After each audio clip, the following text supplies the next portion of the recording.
The TOEFL test is considered by many to be one of the most challenging and tricky language tests out there. And while it's ideal to have plenty of time to prepare, there are situations when you may have to take the test at the last minute. So, if you're one of those people and you need to take the TOEFL in a matter of days, this is the video for you. Of course, the score you get depends largely on your current level of English. I think everyone will agree that it's impossible to improve your English level in a few days. However, what you can do is increase your score significantly by learning about the structure of the test, important tips and strategies for approaching each section, and of course, using the right templates. Knowing all this is a game changer. I've been teaching TOEFL for more than 10 years now, and I see that students with exactly the same level of English can get completely different scores, depending on whether or not they know little life hacks about the test. For example, I know hundreds of students who consistently score 22 to 23 on the speaking section because they use templates incorrectly and do not know how to organize their answers effectively. I've also seen students take the test 15 or even 20 times and still not get the score they need. Why? Because they didn't analyze what they were doing wrong and kept taking the test, trying to finally win the lottery and get the score they needed. However, the key to successful TOEFL preparation is knowing what you're doing wrong and what you should be doing to score high. So if you have a TOEFL test coming up, click on this link and enroll in our TOEFL course, where I'll share all the tips and tricks that allowed me to score 119 out of 120, and that enabled my students to get the scores they needed in a short period of time. The key feature for those who are preparing last minute is that once you join the course, you'll get access to all the lectures, which means that you'll have all the information you need to know about the test in just 2 days. Now, let's get started. Imagine you only have 2 days to prepare for the TOEFL test. What should you do to make the most of those 2 days? Spend the first day familiarizing yourself with the structure of the test and working on the first 2 sections of the test, reading and listening. First, you need to understand the format of the test. The TOEFL consists of 4 sections: reading, listening, speaking, and writing. In the reading section, you'll read 2 academic passages, followed by 10 questions. You'll have 35 minutes to complete this section. In the listening section, you'll listen to lectures, classroom discussions, and conversations, mostly in academic settings, and then answer 28 questions about them. This section takes 36 minutes. The speaking section is the shortest part of the test.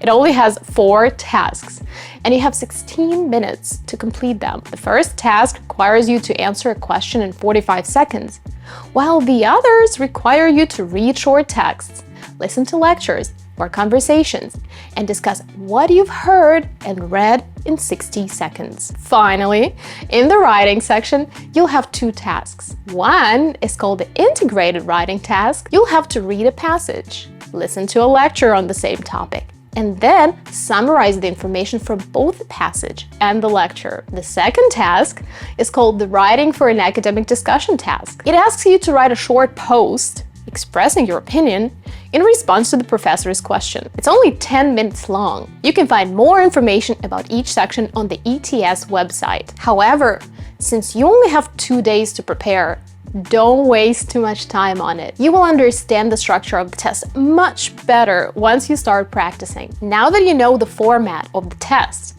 it's time for step 2, take a full practice test. You can take a free practice test on the ETS website, or find practice tests for each section on YouTube. During my one-on-one sessions, I like to use YouTube speaking simulations with my students because you can always go back and forth to ensure better understanding.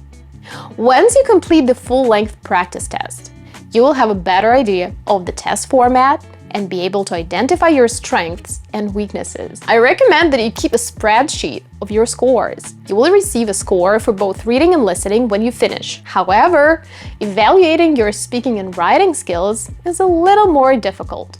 You can try to do this on your own using the speaking and writing rubrics provided by the ETS, or you can have them scored by me during our consultation. So, step 3 is to identify the sections you're more confident in and those you are struggling with. Now, step 4 involves practicing the reading and listening sections. Even though they seem easier than the writing and speaking sections, you should still take at least 2 to 3 reading and listening practice tests. Believe me, I see tons of students who struggle with the reading section, not because their reading skills are bad, but simply because they don't know how to approach the questions correctly. That is why, in our TOEFL course, we look at all the question types and strategies before we get into practice.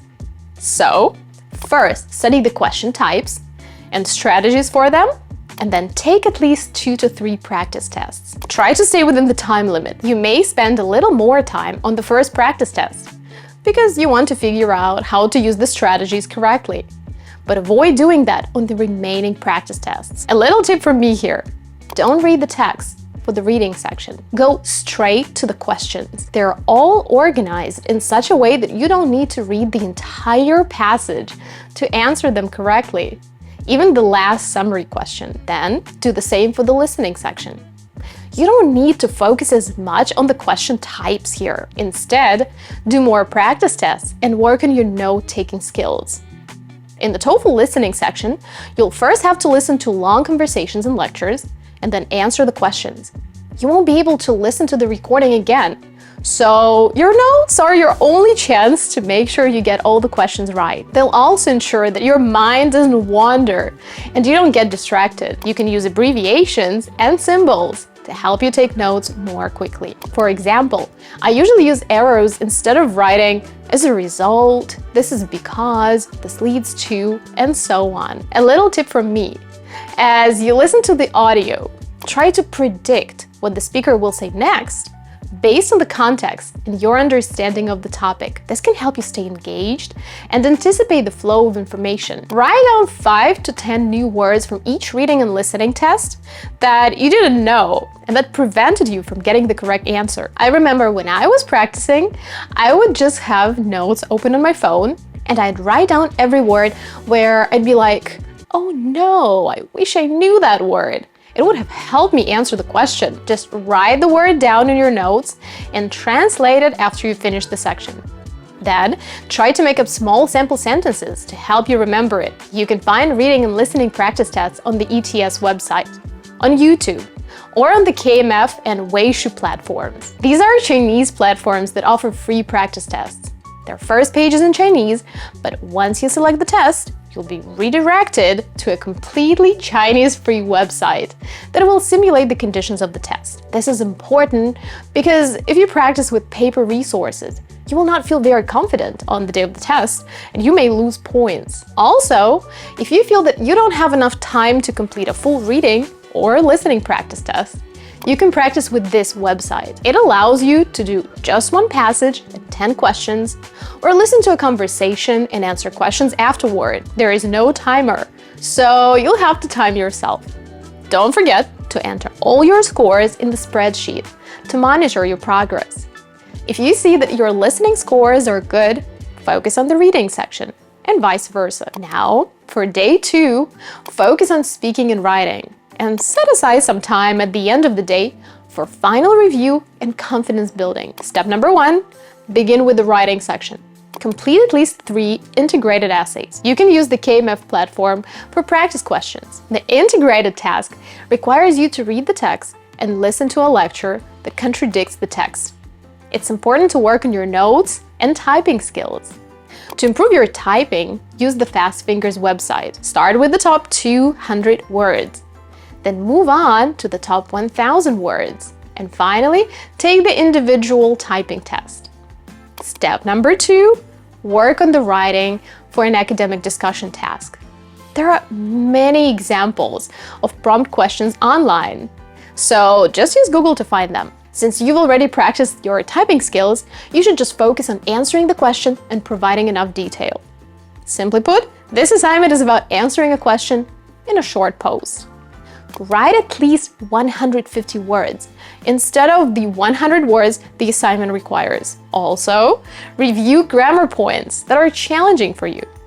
In our TOEFL course, we have a special lecture dedicated to the most common grammar and vocabulary mistakes students make when writing essays. be sure to watch it carefully when you take the course. It will be more than enough to brush up on your grammar. One important tip: if you want to get a higher score with little preparation, use templates. These are small structures to help you organize your essays and allow you to score higher with the same writing skills. For the integrated essay, your template will be about 100 words long, which means that if your essay is about 200 words long, it will make up half of your answer. Step 3. Practice the speaking section. Once you finish the writing section, it's time to practice the speaking section. Start by working on the first question. Find a list of type 1 questions and work on answering them in 45 seconds. This question looks like this. As you can see, you should answer the question and provide reasons and examples to support your opinion. You only have 15 seconds to prepare, so your main goal here is to fight panic. If you feel overwhelmed, just give one reason for your opinion and one long example. Once you feel more or less confident and can speak consistently during the 45 seconds, you can start doing complete speaking sections. As I mentioned earlier, you can find practice speaking tests on YouTube. This will allow you to listen to a conversation or a lecture again, or spend more time reading the text. It's important to do this at the beginning because you're just getting familiar with the structure. Again, the key to doing well in the speaking section is using templates and speaking confidently. As with the writing section, templates are key to helping you organize your answer in 45 or 60 seconds. Finally, as you near the end of your 2 days of preparation, take some time for a final review and confidence-building exercises. This is step number 4. Review key concepts, strategies, and any notes or flashcards you've made during your preparation. Focus on your strengths and address any last-minute doubts or uncertainties. Also, engage in activities that increase your confidence and mental preparedness for the test. Well, that's it for today. Preparing for the TOEFL in 2 days is undoubtedly a challenging task.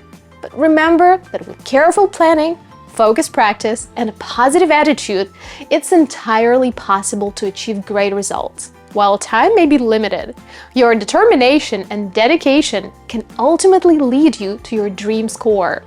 For focused practice, click on the link and get all the materials you need to ace the TOEFL. Don't forget to let me know in the comments below what score you need and how many days you have to prepare. I wish you the best of luck on your test day. Keep us posted on your progress. Until next time.